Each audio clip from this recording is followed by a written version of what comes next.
Good morning. Ngasi yumza gaisha numit ko yumza gaisha numit ki card ki message hai petang yenga se yumza gaisha numit number da ha madi yenga ko number se 104 leire aduga akoi ki color da na green gumba kai gumba do minus sin na be ai ko aduga koi na chak thongba da kai da kai no sum ha poi do haidi green color gi mana phadigom ni khangde na pau pi ni khangde na ko pi ni khangde machet ma khatang haidi koi na cheng so matam da adu maina katang ha pe ai ko haidi yumza gaisha gi oina haraga di ko aduga angang ngai leiba yumda angang leiba haraga di ko angang ngai da ko gi इसिंगुम्बा चाइहनबसे पाम्बीगुम्बा इसिंगुम्बा चाइबसे हाइदि मोइगी Mercury हाइदा Budh strong ओइबा ओइको अदो बुद्ध हाइरागादि हयेंग से खोइगी बुद्ध कैनोसु ओइको बुद्ध पूर्णिमा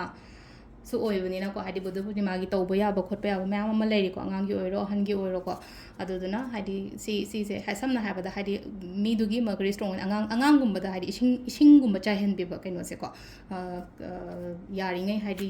मोइदा ड्यूटी अमसु पीरेना अखोइ अंगाङैदा नने इसिंगुम्बा चाइहनबा खोलनदसु फैको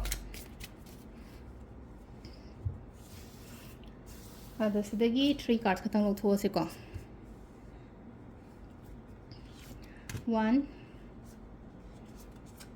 2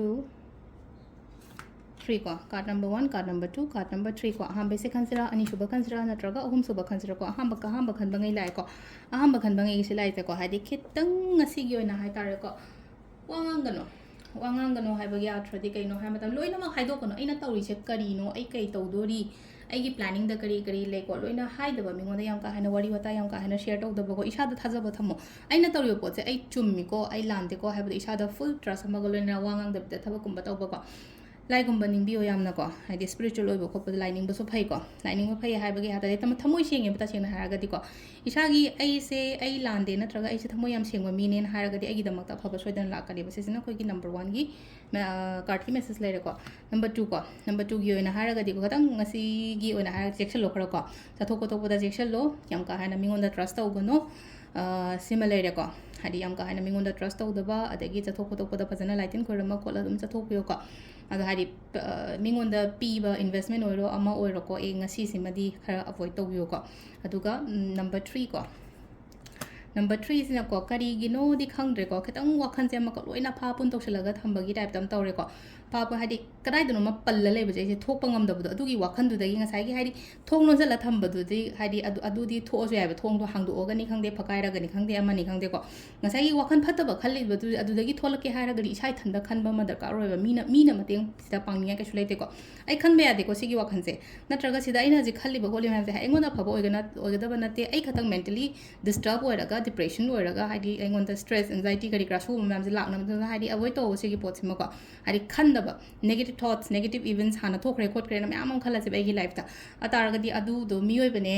हादि अदुम थोंने हाबे लेतेना को अदुसो लाइफ की फेज अमने यारे हौग्रदि लोइग्रे हाबे तमाइ तोर खतंग को लेट गो गुम तो हनबा सिदसु को अदु सिसना खोइगी केनो लेरे को कार्ड की मेसेज लेरे को टाइमिंग सिना 3 गा मिनिट 19 तगिना